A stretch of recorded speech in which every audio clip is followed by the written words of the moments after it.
Film की शुरुआत होती है एक सर्द शांत माहौल के साथ, जैसे हवा किसी रहस्य को दबा कर बैठी हो। कैमरा धीरे धीरे एक बांध की ओर बढ़ता है जहां पानी अपने ही सन्नाटे में डूबा हुआ है। यहीं से कहानी की शुरुआत होती है एलिस की, एक 16 साल की लड़की जो अपने परिवार के साथ एक पिकनिक पर आई लेकिन फिर कभी घर नहीं लौटी। एलिस के भाई मैथ्यू कहता है, मैं पानी से बाहर आ गया था लेकिन एलिस नहीं आई। सोचा शायद और देर तक तैरना चाहती हो। यह मासूम सी बात खामोश चीख बन गई जब पता चला कि एलिस गायब हो चुकी है। पिता रसेल दौड़े, पानी की ओर देखा, सब शांत, जैसे सब कुछ निकल चुका हो और वही किनारे पर पड़ा था एलिस का तौलिया, गवाह उस पल का जब उसने आखिरी बार जिंदगी को छुआ था। पुलिस आई, सर्च चला, दिन बीते, उम्मीद मरी नहीं। फिर खबर आई एक शव मिला है, पहचान के लिए आना होगा। माँ जून गाड़ी से उतरी तक नहीं, क्योंकि उसकी बेटी का चेहरा अब वो चेहरा नहीं था जो उसने आखिरी बार देखा था। पिता ने पहचान की और दुनिया बदल गई। एलिस अब बस तस्वीरों में बची थी, लेकिन कहानी यहीं खत्म नहीं होती। 10 दिन बाद उनके घर में कुछ होने लगा। रात को छत से आवाजें, एलिस के कमरे से आती खामोश सरसराहट, जैसे कोई लौट आया हो। रसेल ने पेस्ट कंट्रोल तक कराई, कुछ ना मिला। लेकिन जून को सपने आने लगे। सपने नहीं, डर की जिंदा तस्वीरें। वो भीगी हुई थी, जैसे अभी अभी पानी से निकली हो। चुपचाप बिस्तर के पास खड़ी रही। जून कहती है, मैं जाग जाती हूँ, फिर भी वो खड़ी रहती है। जून अब रातों में सोती नहीं, सड़कों पर भटकती है ताकि यादें पीछा ना करें। रसेल खुद को ऑफिस के काम में डुबा लेता है और मैथ्यू वो कैमरा लेकर हर चीज कैद करता है। शायद बहन की परछाई, शायद कोई जवाब। फिर एक दिन कैमरे में कैद होती है एक तस्वीर, घर के पिछवाड़े में, और उसमें खड़ी है एलिस, वही एलिस जिसको मरे 6 महीने हो चुके थे। तस्वीर ने सब कुछ बदल दिया। जून कहती है, शायद एलिस मरी नहीं, शायद वो कुछ कहना चाहती हो। परछाई की तलाश में उन्होंने एलिस की बॉडी फिर से कब्र से निकाली। डीएनए टेस्ट हुआ, वही निकला, एलिस ही थी। फिर सवाल उठा, तो तस्वीर में कौन था? मैथ्यू ने कैमरे से निगरानी शुरू की। पहली ही रात में लॉन से हॉल तक कोई चलता दिखा। कुछ तो था, कुछ जो बताना चाहता था। जून एक मनोवैज्ञानिक के पास जाती है। रे कहता है, अपनी आंखें बंद करो, उस घर को देखो जहाँ तुम रहती हो। क्या देख रही हो? जून कहती है, मैं एलिस के कमरे के बाहर खड़ी हूँ, उसके जूते वहीं रखे हैं। जून कहती है, वो वहाँ है, कुर्सी पर बैठी है, उदास। रे अब उनके घर में सेंस करने आता है। फुटेज लगती है, कुछ नहीं दिखता, लेकिन जब बाद में चेक किया जाता है, एक परछाई दिखती है, एक छवि एलिस की। रसेल कहता है, इसमें कुछ गड़बड़ है, और यहाँ से कहानी मुड़ती है उस सच की ओर जो एलिस अपने साथ लेकर गई थी। एक ऐसा सच जो केवल लेक मुंगो ही जानता है। एलिस की छवि वाली वो फुटेज सबकी नींद उड़ा देती है। रसेल, जो अब तक मन में मान चुका था कि एलिस जा चुकी है, वो भी बेचैन हो जाता है। लेकिन मैथ्यू, उसके चेहरे पर कुछ और था, कुछ छिपा हुआ। और फिर एक दिन उसने कबूल किया, तस्वीर में जो एलिस दिख रही थी वो मैंने बनाई थी। घर में जो भी परछाइयाँ, जो भी अजीब फुटेज थी, सब कुछ मैथ्यू का हाथ था। उसका कहना था, माँ और पापा के लिए किया, ताकि उन्हें लगे कि एलिस अब भी आसपास है। जून टूट जाती है। एलिस की यादों के साथ जो उम्मीद का धागा उसने पकड़ा था, वो भी अब छूट निकला। लेकिन रसेल कुछ नहीं कहता। शायद उसके दिल में अभी भी कोई अधूरा यकीन बाकी था। लेकिन कहानी यहाँ थमती नहीं है। कुछ तो ऐसा था जिसे मैथ्यू नहीं बता सकता था। फुटेज की एक और क्लिप में एलिस की वो परछाई दिखती है जो मैथ्यू ने एडिट नहीं की थी। अब ये यकीन और गहरा हो जाता है कि एलिस वाकई ही कुछ कहना चाहती थी। रे अब परिवार से कहता है, ऐसे मामलों में आत्मा अक्सर कोई अधूरा काम, कोई डर या कोई राज लेकर अटकी रहती है। उसे वो राज उजागर करने देना होगा। एलिस के मोबाइल का एक वीडियो मिलता है, वो वीडियो जो उसकी मौत से कुछ ही दिन पहले रिकॉर्ड हुआ था। एलिस इस वीडियो में डरी हुई दिखती है।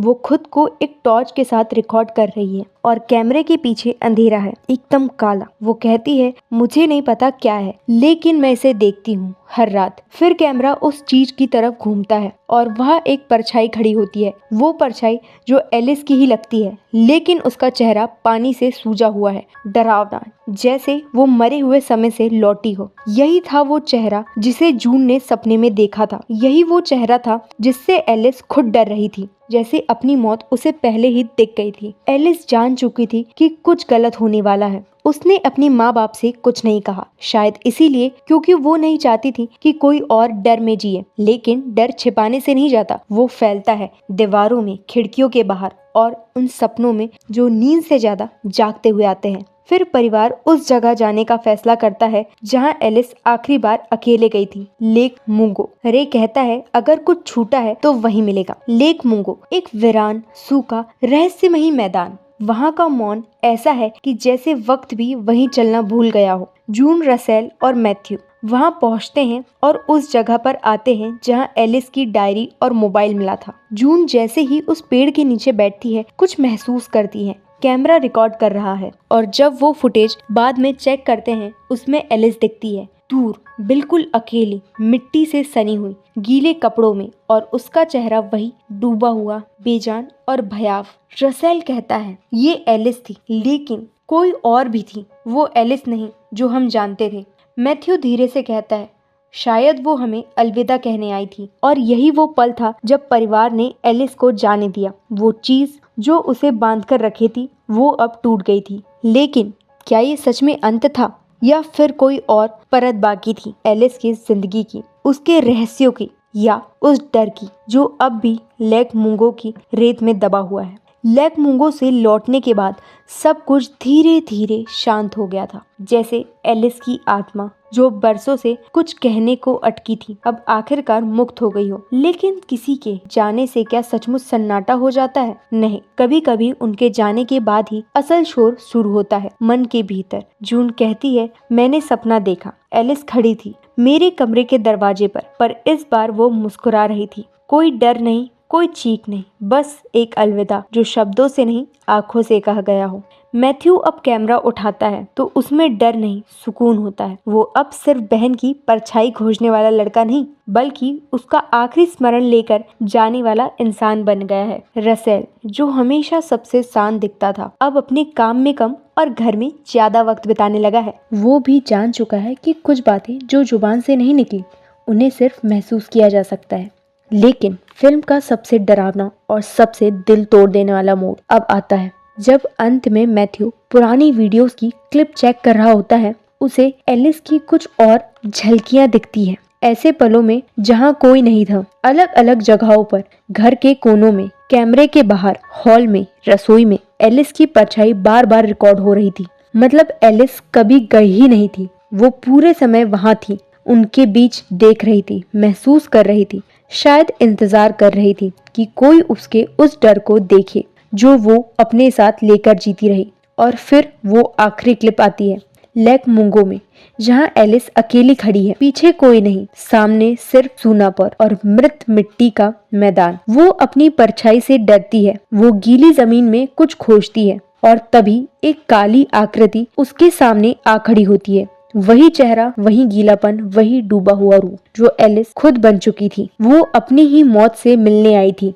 उसने देखा कि उसका अंत नजदीक है, और फिर भी वो जिया अपने डर के साथ, उस रहस्य के साथ जो किसी को बताने की हिम्मत वो नहीं कर पाई। एलिस की मौत एक एक्सीडेंट नहीं थी, वो एक अनदेखा डर था जो उसकी जिंदगी की हर परत में धीरे धीरे रिस रहा था। उस डर ने उसे निगला, और अब वो डर ही उसका रूप बनकर हर जगह मौजूद था। फिल्म के अंत में एलिस की तस्वीरें धीरे धीरे स्क्रीन पर आती है। उनमें से कुछ तस्वीरें ऐसी है जिनमें वो हर बार अकेली नहीं है, उसके पीछे, उसके आसपास वो आकृति है, वही डूबा चेहरा। मतलब एलिस की कहानी बहुत पहले से शुरू हो गई थी, मौत से भी पहले। लेक मुंगो कोई झील नहीं थी, वो एक आईना था जिसमें एलिस ने खुद को देखा और जाना कि डर कभी बाहर नहीं होता, वो हमेशा भीतर ही जन्म लेता है और तब तक जिंदा रहता है जब तक हम उसे पहचान न ले। एलिस चली गई, लेकिन उसकी कहानी एक दर्पण छोड़ गई जिसमें हर इंसान अपना ही डर देख सकता है। शायद यही फिल्म की सबसे सच्ची बात है